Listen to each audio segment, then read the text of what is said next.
Hello bookworms! Today I'm going to be doing my most disappointing books of 2017 video. I read a lot of books this year, and as I've said in a couple of other videos, I had a really phenomenal reading year, so there weren't too many books that I flat out hated, but there were a couple of books that I was really looking forward to and I was definitely disappointed by. All of the books that are on this list aren't even books that I necessarily hated. They're books that I had very high hopes for, and then the books just didn't deliver, in my opinion. Some of them I hated, but other ones are still books that I liked and enjoyed. I just didn't love them as much as I thought I was gonna love them. First one on my list is a book that I no longer own because I immediately unhauled it. Cassie and I did a book club for it. It was our first book club book of the year, and that was The Amateurs by Sarah Shepard. That was a new book that came out in the beginning of the year. The second book actually just came out recently.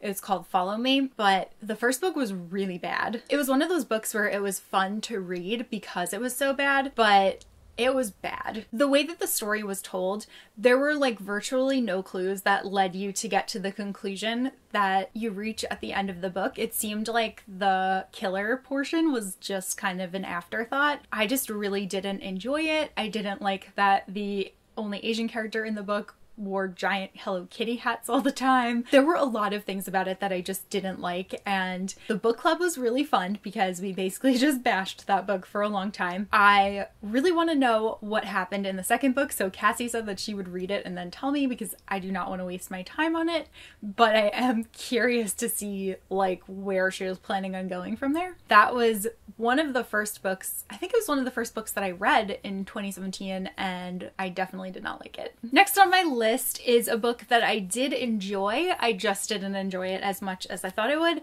and that is Wind Witch by Susan Dennard. This is the second book in the Witchland series, and this is a series that I really love, and I am without a doubt continuing because I think the world that Susan has built is really interesting. Part of the reason that I think I was disappointed in this one is because the first book, Truth Witch, followed these two girls, Safi and Isolde, and they had such a strong friendship, and I was really looking forward to seeing more of them together, and that was just severely lacking from this book. You know, it's like a trope that in a lot of young adult books, there's like two people that meet and then they're like kind of in love in the first book, but then they inevitably get separated for a long period of time in the second book, and that's how it felt for me in the second book with Safi and Isolde not really being together. The one thing that I will say is that I loved the scenes with Adian, who is the Blood Witch, and the third book is actually called Blood Witch, so I cannot wait to get my hands on that one. Also really looking forward to Sight Witch, which comes out very shortly, and that's an illustrated kind of novella that takes place in the same world. Sadly, I felt like this book took me a bit longer to get through than I had thought that it was going to because I had loved Truth Witch so much, and there were also a ton more perspectives that were thrown into here, and I felt like some of them were a little bit unnecessary, and there were some characters where I really enjoyed their storyline. I really wanted to find out what was going to happen next, and then other ones that I got to and I was like, all right, I gotta get through these pages before I get back to the characters that I care about, and that's never a fun feeling while reading. Sadly, I didn't love this one as much as I thought it was going to. Next on my list is An Enchantment of Ravens by Margaret Rogerson. I did not like this book. I wanted to love this book so much. Like, you don't even know how badly I wanted to love this book and how often I have thought about rereading this book because I'm like, maybe I just didn't read it at a good time. Maybe I could love you. I had read The Cruel Prince, which is the best fairy book in the world. So I will admit that it is definitely more difficult to judge other fairy books after having read that. So a couple of weeks after I finished that, I went into An Enchantment of Ravens, and it was just such a letdown for me. I read it in July, and at that point, there had only been like these amazingly positive reviews for it, and I was so excited, like a fairy book that everyone seems to love. I really thought that it was just like going to be my perfect book. And then I read it, and the whole time I was reading it, I was just like, what's wrong with me? I don't like this. I thought that there were some good things about it, but it's a standalone fantasy novel. It's not very long. I felt like the world wasn't well developed at all. There was major insta-love between the two characters, and it wasn't insta-love that was done in a believable way. I really just didn't connect with them, and I was just so sad about it because I wanted to love it so bad. I love the cover. I just did not enjoy the book. Next on my list is The Star-Touched Queen by Roshani Chokshi. I was really looking forward to this one. This is a Hades and Persephone retelling, and I have to say that I really loved the first half of this book. After I read that first half, I was like, this is for sure going to be a new favorite book of mine. I love this so much. This is so great. And then the second half of the book just completely lost me. I felt like all of these things kept happening. It was really confusing. Things seemed to be happening kind of for no reason, and it just lost me. I still thought that Roshani's prose was absolutely beautiful. I think her writing is the sole reason that I ended up continuing and finishing the book. The second half was just like, whoa. It felt like I started reading a different book halfway through this book. So yeah, I was pretty sad about that. I like the cover. I know it doesn't have to do with anything. The next book on my list, actually, I have like the same exact complaint about, and that is Wintersong by S.J. Jones.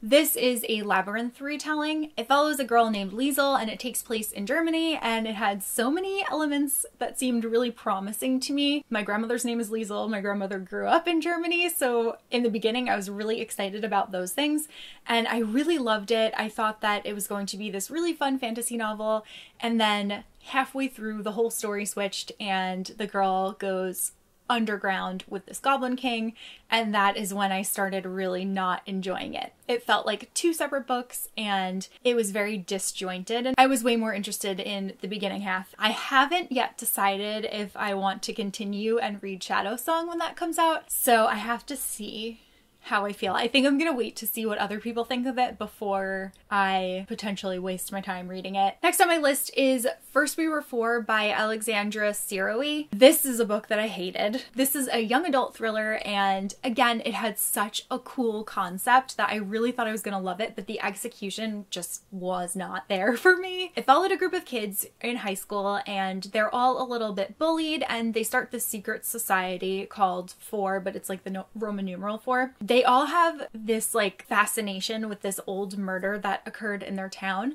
And if that had been what they had focused on for the majority of the book, I would have really liked it. The middle was just all of this unnecessary bullying and all of this just like petty high school drama, which yeah, they're in high school, so obviously that will happen. But it was like to the extreme. Like I enjoy some of that sometimes, but it was just like overkill. And there were so many things that were in this book that felt like they were just put in there for shock factor, like pure shock factor. Like the author wanted to be like, what's a slightly controversial thing that I could say here to make people be like, oh my god. There were lines that I was reading and I was just rolling my eyes, and I kept texting Cassie and Alexa while I was reading and being like, should I just stop reading this? Because it's not short either, it's long.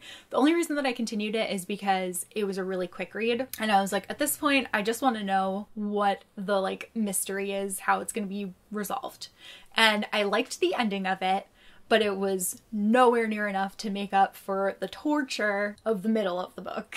Did not like that one. And then lastly is another controversial one, and that is Turtles All the Way Down by John Green. I had been like kind of going back and forth about whether I really wanted to read this book or not, because I like some of John Green's other books. They're not my favorites by any means, and I had felt like I had gotten to a point where I kind of outgrew his writing and his typical like manic pixie dream girl trope. I just was really unsure about it. But then the book came out and I heard all of these great things from a bunch of the people that I follow online, and it really got me interested, and I was like, if all of these people are loving it, I should definitely give it a chance. So I gave it a chance, and I didn't like it. It followed a girl named Aza, and while I thought that it was wonderful that it focused on her OCD, I didn't feel like the plot was strong enough to carry the rest of the book. I think that if it was going to be a book just about her mental health, it should have been a book just about her mental health, but it wasn't.